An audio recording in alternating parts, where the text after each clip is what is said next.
चंद्रप्रकाश वचन. हिरव्यागार शेतात वसलेल्या आणि प्राचीन झाडांनी वेढलेल्या चंद्रपूर या विचित्र गावामध्ये विक्रम नावाचा एक तरुण राहत होता.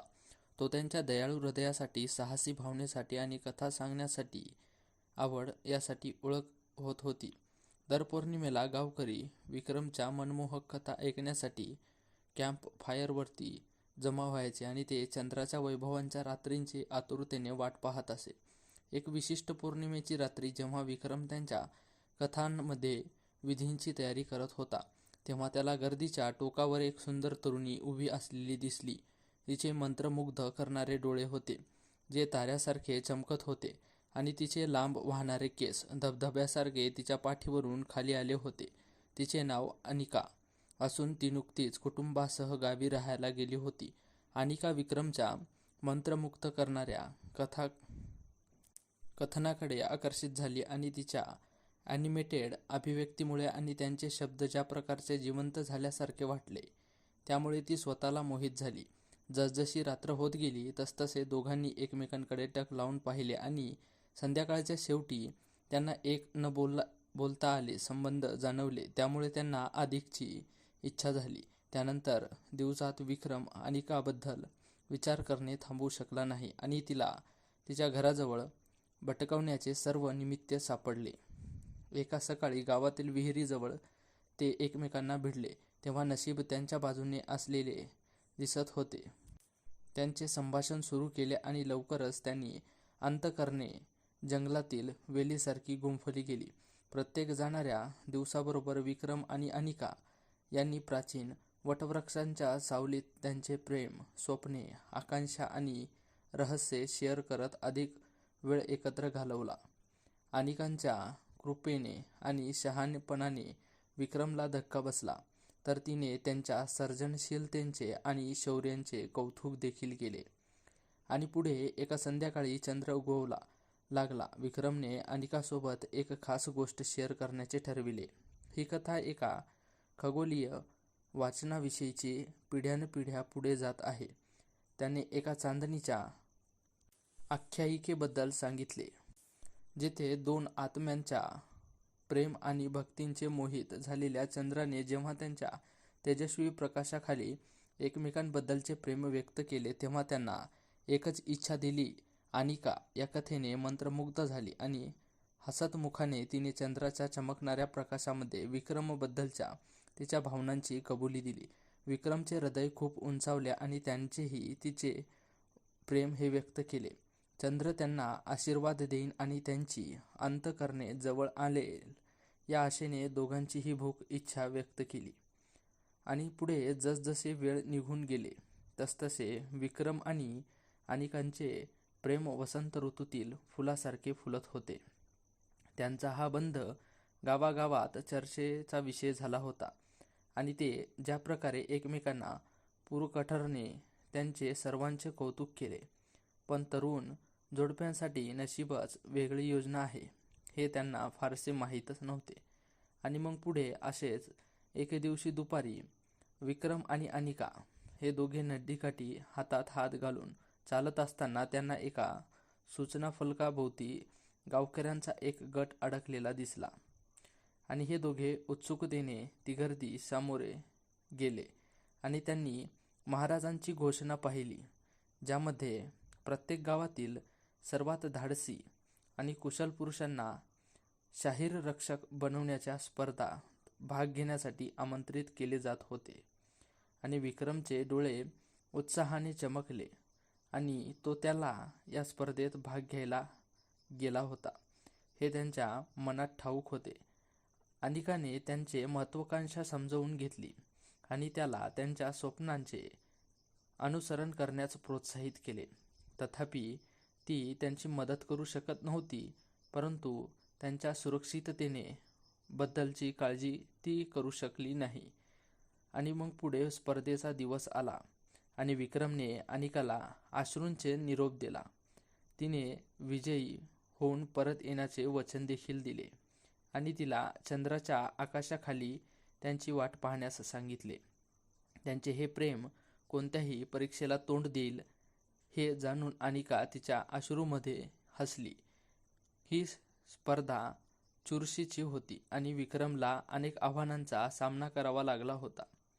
तरीही दृढ निश्चय आणि धैर्याने तो अंतिम स्पर्धकापाशी आणि स्पर्धकापैकी एक म्हणून उदयास आला. दरम्यान अनिकाने आपल्या सुरक्षेसाठी प्रार्थना करत अस्वस्थ रात्र काढली आणि पौर्णिमेची आतुरता वाट पाहिली, जेव्हा ती पुन्हा एकदा तिचे प्रेम व्यक्त करू शकेल. आणि मग शेवटी पौर्णिमेची रात्र आली आणि अनिका विक्रमच्या परत येण्याची वाट आणि तळमळ करत तिचा मंद प्रकाशाखाली उभी राहिली होती. तिने दिव्य सौंदर्याकडे टक लावून पाहिल्यावर तिला चंद्राच्या तेजस्वी प्रकाशामध्ये विक्रमची उपस्थिती जाणवत होती.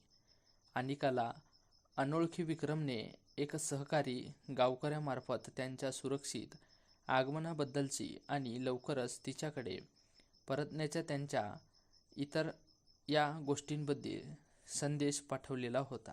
मात्र विक्रम आणि अनिकांच्या प्रेमाचा हेवा करणाऱ्या त्या गावातील गावकऱ्यांनी एका ईर्ष्यावान तरुणाचे हा संदेश रोखला होता. विक्रमच्या विजयांचा आणि गावकऱ्यांकडून मिळालेल्या कौतुकांचा विचार त्या मत्स्यदाराला सहनच झाला नाही. रागाच्या भारात आणि मत्सरांना भारात त्याने संदेशांचे तुकडे केले आणि तो नदीत फेकून दिला. प्रेयसींचे बंधन तोडून त्यांच्या स्वप्नांचा चक्काचूर केला. दिवस आठवड्यात बदलत होते आणि प्रत्येक जाणाऱ्या क्षणांबरोबर अनिकाची आशा माळवू लागली होती. विक्रम परत आला नव्हता आणि तिला त्यांच्याशिवाय हरवल्यासारखं वाटतही नव्हतं. आणि ते विक्रम लवकरच परत येईल असे आश्वासन देऊन गावकऱ्यांनी तिचे सांत्वन करण्याचा प्रयत्न केला होता. परंतु त्यांचे थेट ऐकून घेतल्याशिवाय तिला शांतता मिळालेली नव्हती. जड अंतकरणाने अनिकाने विक्रमच्या कुटुंबियांना सांत्वन मिळवण्यासाठी आणि तिच्या चिंता वाढून घेण्याचे ठरविले. ती त्यांच्या घरी पोहोचली तेव्हा तिची आई अंगणात बसलेली दिसली. तिचे डोळे भरून आले. "अरे अनिका, माझ्या प्रिय," विक्रमची आई म्हणाली. तिचा आवाज भावनेने थरथरत होता. "विक्रम जखमी झाला स्पर्धेत आणि तो बरा होण्यासाठी राजवाड्यात थांबला आहे. त्याने संदेश पाठवला की परत चालेल तितके लवकर परत येईल." अनिकांचे हृदय हे धस्स झाले आणि तिला तिच्यावर दुःखाची लाट पसरली. तिने व्यत्यय आणलेल्या संदेशांची बातमी सामायिक केली आणि त्यांना एकत्रितपणे मत्सर करणाऱ्या व्यक्तींचे क्रूर हेतू लक्षात आले. विक्रमशी पुन्हा एकत्र येण्याचा निश्चय करून अनिका महाराजांकडे गेली आणि मदतीची याचना करू लागली. तिचे प्रेम आणि दृढ निश्चय पाहून महाराजांनी आपल्या माणसांना विक्रमचा शोध घेण्याचे आणि त्याला गावामध्ये परत आणण्याचे आदेश दिले. आणि मग पुढे शेवटी एका चांदण्या रात्री विक्रमच्या स्वागतासाठी गावाला दिवे आणि सजावट करण्यात आली. अनिका वटवृक्षाखाली उभी होती. तिचे हृदय आशेने धडधडत होते आणि मग जणू काही चंद्रच त्यांच्या जीवनामध्ये हसत होता. विक्रम गावाच्या काठावर दिसला. हलकासा, लंगडा पण तेजस्वी हसत चालत. आनंदाश्रू गालावरून वाहत असताना अनिका धावत धावत विक्रमला मिठी मारली. त्यांनी एकमेकांना घट्ट धरून ठेवले. पुन्हा कधीही वेगळं न होण्याची शपथ देखील घेतली. सर्व अडथळ्यांवर विजय मिळवणारी प्रेमाची शक्ती पाहून गावकऱ्यांनी जल्लोष देखील साजरा केला. चांदण्या आकाशाखाली विक्रम आणि अनिशा यांची एकमेकांवरील त्यांच्या प्रेमाची पुष्टी केली. त्यांनी एकत्र घालविलेल्या प्रत्येक क्षणाचा कदर करण्याची शपथ देखील त्यांनी घेतली. चंद्राने त्यांच्या वचनाला आशीर्वाद देखील दिला आणि त्या दिवसांपासून ते त्यांचे प्रेम आणि कथाकथन पुढील पिढ्यासह सामायिक करत आनंदाने जगले. चंद्रपूर गावात विक्रम आणि अनिकाच्या चंद्रप्रकाशातील वचनांची आख्यायिका कालांतराने प्रतिध्वनित झाली.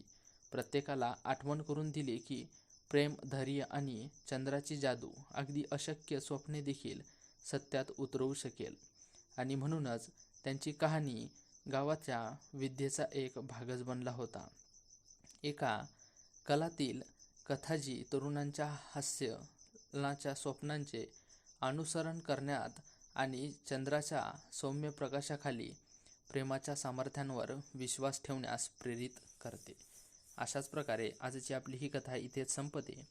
ही कथा तुम्हाला आवडली असेल तर व्हिडिओला नक्की लाईक करा आणि अशाच प्रकारच्या नवनवीन कथा पाहण्यासाठी आपल्या चॅनेलला सबस्क्राईब नक्की करा. धन्यवाद.